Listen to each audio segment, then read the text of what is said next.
Hello மக்களே, நம்ம இப்போ லெமன் ரைஸ் தான் பார்க்க போகிறோம். ரொம்ப சிம்பிள் தான். ஒரு 10 நிமிஷத்துலேயே பண்ணிடலாம். ரைஸ் மட்டும் ரெடி பண்ணி வச்சுக்கோங்க. அதுக்கப்புறம் ஒரு 10 நிமிஷத்தில் அது ரெடி ஆகிடும். தாளிக்கிறதுக்கு கடாய் வச்சிடலாம். கடாய் வச்சு அதில் எண்ணெய் போட்டுக்கோங்க. ஒரு 2-3 ஸ்பூன் வர மாதிரி போட்டால் போதும்.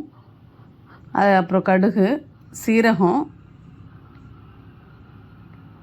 கொஞ்சம் நான் கடலைப்பருப்பு போட மாட்டேன். ஏன்னா அது ரொம்ப ரொம்ப இதாக இருக்கும், ஸ்ட்ராங்காக இருக்கும், கடிக்க கஷ்டமாக இருக்கும். அதனால் நான் வெறும் உளுந்தம்பருப்பு தான் போடுவேன்.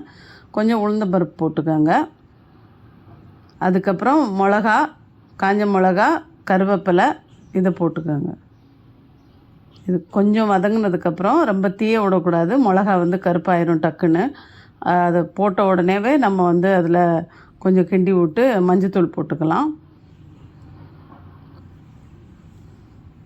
மஞ்சத்தூள் நம்ம கடலை ஒரு கைப்பிடி அளவுக்கு போட்டுக்கோங்க.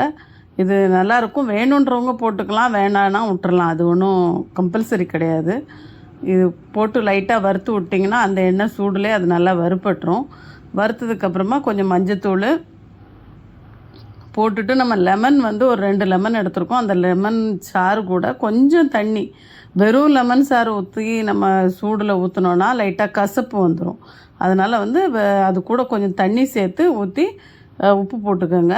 உப்பு போட்டு நல்லா கலந்து விட்டுட்டு ரைஸை போட்டுடலாம். கேஸ் ஆனில் தான் இருக்குது இப்போவும், ஏன்னா அதில் தண்ணி இருக்கிறதுனால அது ஒன்றும் இதாகாது. ஆஃப் பண்ணிவிட்டு நம்ம இதை கொஞ்சம் கிண்டி விட்டுட்டு ஆஃப் பண்ணிக்கலாம். ரொம்ப ட்ரையாக இருக்காது. நம்ம வெறும் ஜூஸ் ஊற்றினோன்னா ரொம்ப ட்ரையாக இருக்கும்.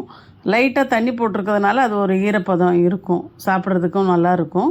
வேறு ஒன்றுமே இல்லை. இதுக்கு மேலே கருவேப்பிலை தூவி இது பண்ணிக்கோங்க, எடுத்து வச்சுருங்க. ரொம்ப நல்லாயிருக்கும். இது கூட உருளைக்கிழங்கு பொரியல், நான் உருளைக்கிழங்கு பொரியல் ரெசிபி போட்டிருக்கேன், அதை போய் பாருங்கள். அது கூட வச்சு சாப்பிட்டா ரொம்ப நல்லாயிருக்கும். நாங்கள் மோஸ்ட்லி சிக்கன் தான் வச்சு சாப்பிடுவோம்.